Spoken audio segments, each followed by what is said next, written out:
Bismillahirrahmanirrahim, students. I hope you are well and enjoying your life. In the previous topics, we have discussed about excretion in plants, and today we discuss about excretion in animals. Excretion in animal, excretion की definition हमने topic start से में कर ली थी. Excretion यानी कि elimination of nitrogenous waste is called excretion, mainly nitrogen. अब जो एनिमल्स में होते हैं वो एक्सक्रीशन कौन से हैं? जो मेनली जो है एनिमल में एक्सक्रीशन प्रोडक्ट्स हैं वो तीन हैं. एक है वाटर, साल्ट और थर्ड है नाइट्रोजीनियस वेस्ट. वाटर और जो साल्ट है इनकी कंडीशंस पे डिपेंड करती है, जबकि जो मेजर कंपोनेंट है एक्सक्रीटरी वो है नाइट्रोजीनियस वेस्ट.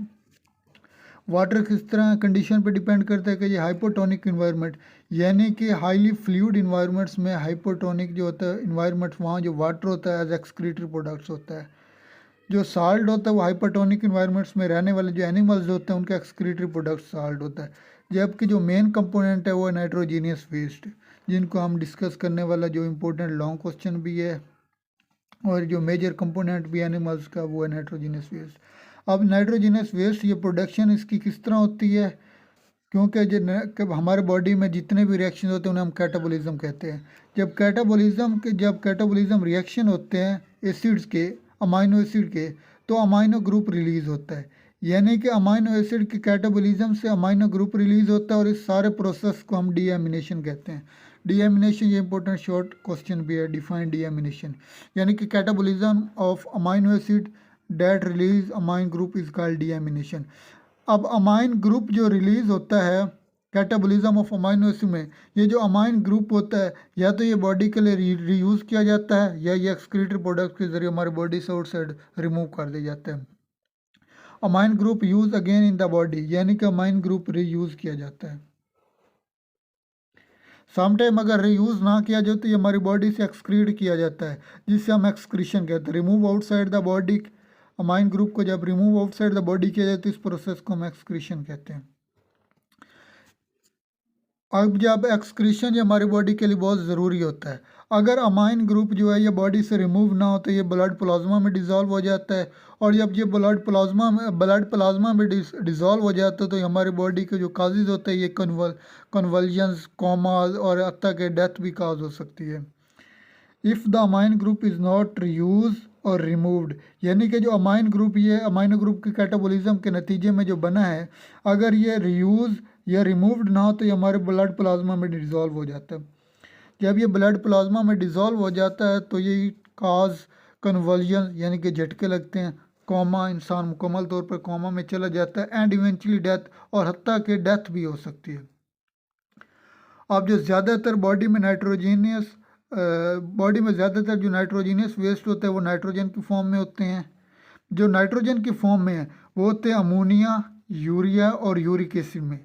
और कुछ जो होते हैं थोड़ी मिकदार में जो नाइट्रोजन वेस्ट होते हैं वो क्रिटिनाइन ट्राईमिथाइल अमाइन ऑक्साइड में होते हैं. और इसके अलावा छोटी सी इससे भी स्मॉल क्वांटिटी होती है वो प्यूराइन और पिरिमिडाइंस की अमाउंट में भी नाइट्रोजीनियस वेस्ट जो हमारी बॉडी से रिमूव आउट हो जाते हैं.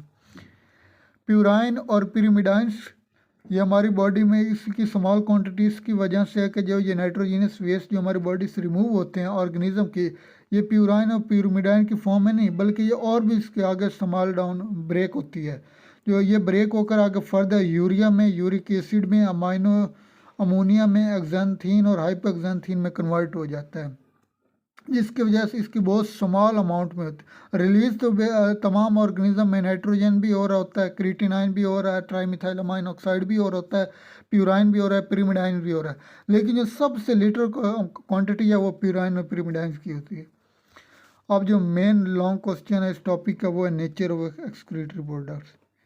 वी इम्पोर्टेंट लॉन्ग क्वेश्चन, बहुत important long question Punjab board में ख़ास तौर पे.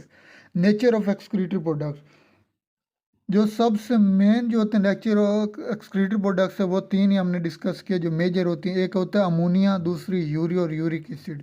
अब इन्हें डिस्कस करते हैं वन बाय वन. अमोनिया उन ऑर्गेनिज्म में होता है जो अमोनिया जो होता है हमारी बॉडी के लिए बहुत ज़्यादा हार्मफुल होता है. जिन ऑर्गेनिज्म में अमोनिया एज एक्सक्रीटरी प्रोडक्ट होता है वो उन ऑर्गेनिज्म की बॉडी के लिए बहुत ज़्यादा हार्मफुल होता है. तो जो हार्मफुल होता है तो इससे डिज़ोल्व जितने भी ऑर्गेनिज्म होते हैं जिनकी बॉडी में अमोनिया रिटेन होता है, तो वो ऑर्गेनिज्म वो एनिमल्स चाहते हैं कि इसको स्मॉल अमाउंट में रहे ताकि उसकी बॉडी के लिए नुकसानदार ना हो। Ammonia is highly toxic, it easily dissolve in the body fluid. यानी कि अगर ये ज़्यादा मकदार में, ज़्यादा क्वांटिटी में अमोनिया रहे तो ये उस एनिमल्स की बॉडी में डिज़ोल्व हो जाते बॉडी फ्लूइड में। तो इस वजह से जो एनिमल्स है वो चाहते हैं कि जो अमोनिया उसकी बॉडी में लो से लो अमाउंट में रहे। एलिमिनेशन। अब अमोनिया की एलिमिनेशन किस तरह होती है कि जितने भी एनिमल्स हैं वो चाहते हैं कि उसकी बॉडी में अमोनिया वो स्मॉल से स्मॉल अमाउंट में रहे। तो उस वजह से ये अमोनिया जो होता है हाईली टॉक्सिक होता है। तो जितने भी एनिमल्स होते हैं जिनकी बॉडी में अमोनिया रिटेन होता है, तो वो एनिमल्स चाहते हैं उन अमोनिया को अपनी बॉडी से एक्सक्रीट करने के लार्ज अमाउंट में वाटर रिक्वायर्ड होता है। तो जो 1 ग्राम अमोनिया को रिमूव करने के लिए 500 ml वाटर रिक्वायर्ड होता है। To maintain its low quantity large amount of water is required. यहाँ पे एक कॉमन सेंस यूज़ होती है कि लार्ज अमाउंट में वाटर रिक्वायर्ड हो, तो ये कौन से एनिमल्स की बात हो रही है? ये हो रही है हाइपोटोनिक इन्वायरमेंट्स में रहने वाले एनिमल्स की। यानी कि 1 ग्राम अगर अमोनिया हो तो उसके लिए हमें 500 ml वाटर रिक्वायर्ड होगा। तो साफ ज़ाहिर बात है, जब इतना वाटर रिक्वायर्ड हो तो वो एनिमल जो इतने वाटर में रहते हों, अगर वो पहले उन्हें शॉर्टेज हो तो वो तो अमोनिया रिटेन अपनी बॉडी में कर ही नहीं सकते। इस वजह से उन्हें हाईली फ्लूइड इन्वायरमेंट्स में रहना पड़ेगा जो कि हाइपोटोनिक इन्वायरमेंट्स में है। Therefore animals of hypotonic environments kept ammonia as excretory products. Ammonotelic. Ammonotelic acid animals को कहते हैं जो अपनी बॉडी में अमोनिया रिटेन करता है। यहाँ आपको एक टिप्स बता रहा हूँ कि आपने अमोनियोटैलिक की डेफिनेशन याद करने के लिए आपने अपने दिमाग में ये बात बिठा लेने कि जहाँ भी अमोनिया टैलिक बात आ जाए, अमोनिया मीन्स अमोनिया और टैलिक मीन होता है दूर करना। यहाँ आप बता रहे हम जैसे कहते हैं टेलीविज़न, टेली मीन दूर से, विजन यानी कि दूर की चीज़ को देखना, टेलीफोन दूर की चीज़ को सुनना। इस वजह से अमोनोटेलिक यानी कि अमोनिया को दूर करना, अपनी बॉडी से अमोनिया को दूर करना। ऐसे एनिमल जो अपनी बॉडी में अमोनिया को एज एक्सक्रीटरी प्रोडक्ट्स यूज़ करते हैं उन एनिमल्स को हम अमोनियोटेलिक कहते हैं। Ammonia releasing animals are called ammonotelic. इनकी एग्जाम्पल है fresh water animals like fishes. यानी कि जितने भी हाइपोटोनिक इन्वायरमेंट्स में रहने वाले एनिमल्स है वो अमोनियोटैलिक एग्जाम्पल। सेकंड जो major component of nitrogenous waste है वो है यूरिया। यूरिया उन एनिमल्स में होता है जो अपनी शॉर्टेज सप्लाई में, यानी कि हम कह सकते हैं कि वो जो रहते हैं एनिमल्स वो उनका मॉडरेट इन्वायरमेंट्स में होता है, ना उनको ज़्यादा वाटर में रहते हैं ना ज़्यादा वो मोस्ट ड्राई इन्वायरमेंट्स में रहते हैं। तो उन्हें रहने के लिए ड्राई मॉडरेट इन्वायरमेंट्स रिक्वायर होता है। जिन बॉडी जो एनिमल्स ड्राई इन्वायरमेंट्स में रहते हैं वो अपनी बॉडी में यूरिया रिटेन करते हैं as an excretory product. In restricted supply of water, ammonia cannot kept as an excretory product. साफ ज़ाहिर बात है, जब अमोनिया को हमने अपनी बॉडी से रिमूव करने के लिए हमें 500 ml वाटर रिक्वायर्ड होगा। अगर जो एनिमल्स है वो खुद शॉर्टेज ऑफ वाटर में रह रहा है तो वो अपनी बॉडी से जब वो अमोनिया रिटेन करेगा तो ज़्यादा से ज़्यादा उसकी वाटर उसकी बॉडी से रिमूव होगा, जिसकी वजह से उसे डिहाइड्रेशन हो जाएगी। वो डिहाइड्रेशन से बचने के लिए अपने आप को अमोनिया से यूरिया में कन्वर्ट कर देता है। अब अमोनिया को यूरिया में किस तरह कन्वर्ट करते हैं हम आगे यूरिया साइकिल डिस्कस करते हैं। ये जो यूरिया होता है ये लो टॉक्सिक होता है as compare to the ammonia. Toxic होता है जो यूरिया, एनिमल्स जो है ज़्यादा अगर उन्हें अपनी बॉडी में स्टोर करना, तो हमने पीछे पढ़ा था वो ट्राई मिथाइल अमाइन ऑक्साइड अपनी बॉडी में मेंटेन कर लेते हैं। तो यूरिया टॉक्सिक होता है लेकिन लेस टॉक्सिक होता है as compare to the ammonia. It required only 550 ml water for 1 gram urea. यानी कि अगर कोई एनिमल अपनी बॉडी से यूरिया को अगर रिटेन करना चाहता है, रिमूव करना चाहता है एज एन एक्सक्रीटरी प्रोडक्ट, तो उससे ओनली 550 ml वाटर रिक्वायर्ड होगा अपनी बॉडी से यूरिया रिमूव करने के लिए। अब हमने पढ़ा था कि अमोनिया किस तरह एनिमल्स अमोनिया को यूरिया साइकिल में कन्वर्ट करते हैं। ये एक शॉर्ट क्वेश्चन भी बहुत इंपॉर्टेंट शॉर्ट क्वेश्चन है, अक्सर बोर्ड के क्वेश्चन में आ जाता है। Draw urea cycle, important short question.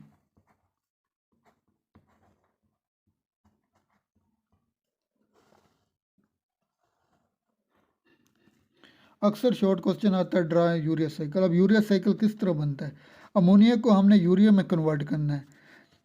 ऑरेनथाइन इन एनिमल्स की बॉडी में already ornithine as a by product use होता है, एज अ रिएक्टेंट भी यूज़ होता है, ऑलरेडी मौजूद होता है। ऑरेनथाइन में जब कार्बन डाइऑक्साइड के एक मालिक्यूल्स और अमोनिया का एक मालिक्यूल जब मिक्स होता है तो वो सिट्रोलाइन में कन्वर्ट हो जाता है।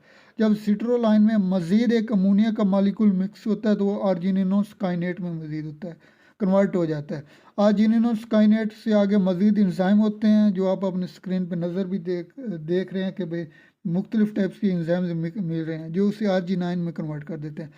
आरजी9 से फिर आगे यूरिया कन्वर्ट रिमूव हो जाता है और जो बाकी बचता है वो आर्जिनेज इंजाइम की मदद से, ये आर्जिनेज इंजाइम है, इसकी मदद से जो बाकी बचता है वो ऑरेनथाइन में कन्वर्ट हो जाता है और यूरिया रिमूव हो जाता है। यानी कि आप इक्वेशन देख सकते हैं कि 2 मॉलिक्यूल्स अमोनिया के और 1 मॉलिक्यूल कार्बन डाइऑक्साइड के यूरिया में कन्वर्ट हो रहे हैं। ये फार्मूला भी यूरिया का आपको आना चाहिए और एक वाटर का मॉलिक्यूल रिमूव हो रहा है।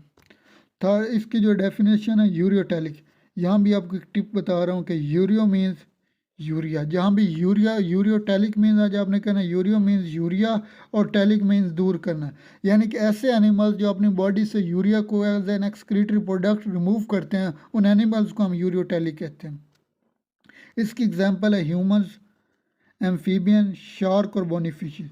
यहाँ आपने कंफ्यूज नहीं होना कि भाई शार्क भी एक्वाटिक इन्वायरमेंट से और बोनीफिशेस भी एक्वाटिक इन्वायरमेंट से, और ये फिर यूरियोटैलिक में क्यों आते हैं। शार्क जो होता है हमने पीछे भी पढ़ा था, ये हाइपरटोनिक इन्वायरमेंट्स में रहता है, यानी कि ये सी वाटर में रहते हैं। जब सी वाटर में रहते हैं तो इनकी बॉडी में साल्ट बहुत ज़्यादा होते हैं और जिसकी वजह से इन्होंने अपनी बॉडी में शॉर्टेज सप्लाई रखनी पड़ती है वाटर की ताकि इनकी बॉडी में साल्ट इंटर ना हो सके। इस वजह से ये शार्क और बोनीफिशेस भी यूरियोटैलिक एनिमल्स में आते हैं। थर्ड जो है वो यूरिक एसिड है as a major component of nitrogenous waste. ये उन एनिमल्स यूरिका, वो एनिमल्स जो शॉर्टेज सप्लाई में हो, अपनी शॉर्टेज सप्लाई ऑफ वाटर में रहते हैं, वो अपनी बॉडी में यूरिक एसिड रिटेन करते हैं एज एन एक्सक्रीटरी प्रोडक्ट।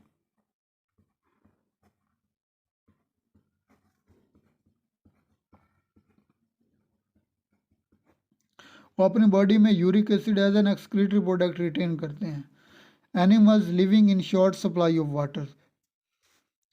अब जो होता है ये जो फर्ज कर हमने एक परिंदे फिजा में रह रहे हैं तो अपनी बॉडी में अमोनिया तो रिटेन कर नहीं सकते क्योंकि अमोनिया के लिए 500 ml वाटर रिक्वायर्ड होगा 1 ग्राम रिमूव करने के लिए। यूरिया भी नहीं रिटेन कर सकते क्योंकि यूरिया के लिए 50 ml वाटर रिक्वायर्ड होगा 1 ग्राम रिमूव करने के लिए। तो ऐसे एनिमल्स इनको अपनी बॉडी से यूरिक एसिड रिमूव करने के लिए ओनली 1 ml वाटर रिक्वायर्ड होगा। यानी कि ये रिक्वायर्ड करते हैं low quantity of water to remove 1 gram of uric acid sorry. यानी कि इन्होंने शॉर्टेज सप्लाई में रहना पड़ता है ताकि इन्हें अपनी बॉडी से ज़्यादा डिहाइड्रेशन का ख़तरा भी ना हो और अपनी बॉडी से ज़्यादा वाटर भी रिमूव ना हो सके। इस वजह से ये यूरिक एसिड रिटेन करते हैं as an excretory product. Uricotelic, यहाँ भी आपने टिक याद करनी है। यूरिको मीन्स जहाँ भी वर्ड यूरिको आ जाए आपने सोच लेना, अपने दिमाग में बिठा लेना कि ये यूरिक एसिड से मुतल्लिक बात हो रही है।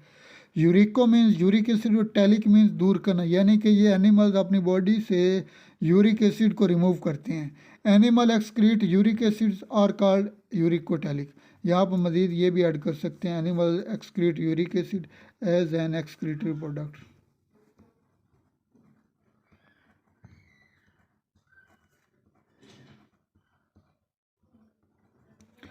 as an excretory products are called uricotelics. Its example, birds, airs environments. Airs mean वो एनिमल बर्ड्स जो फिज़ा में रहते हैं, एयर में रहते हैं, वो बर्ड्स वो आते हैं uricotelic animals. Insects, land snails, यानी कि ज़मीन में रहने वाले जितने भी स्नेल, इसके अलावा रेप्टाइल्स, ये आते हैं यूरिकोटैलिक्स में। ये जो टॉपिक हमने पढ़ा डिस्कस कि ये बहुत इंपॉर्टेंट लॉन्ग क्वेश्चन आता है। लॉन्ग क्वेश्चन ये आता है कि भाई nature, explain the nature of excretory products, ये बहुत इंपॉर्टेंट लॉन्ग क्वेश्चन है। ऑल पंजाब बोर्ड्स में, ख़ास तौर पे पंजाब के जितने भी बोर्ड्स हैं वहाँ पे नेचर ऑफ एक्सक्रीटरी प्रोडक्ट्स बहुत ज़्यादा इंपॉर्टेंट लॉन्ग क्वेश्चन।